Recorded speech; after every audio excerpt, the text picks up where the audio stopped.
Welcome, in front of me I have XIAOMI Mi OS, and today I'll show you how you can add another account to Google Play Store.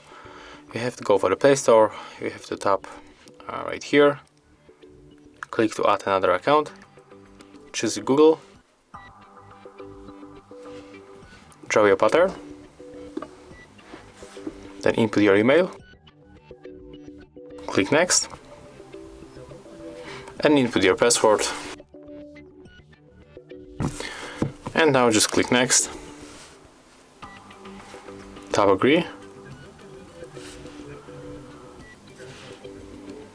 and when you go back,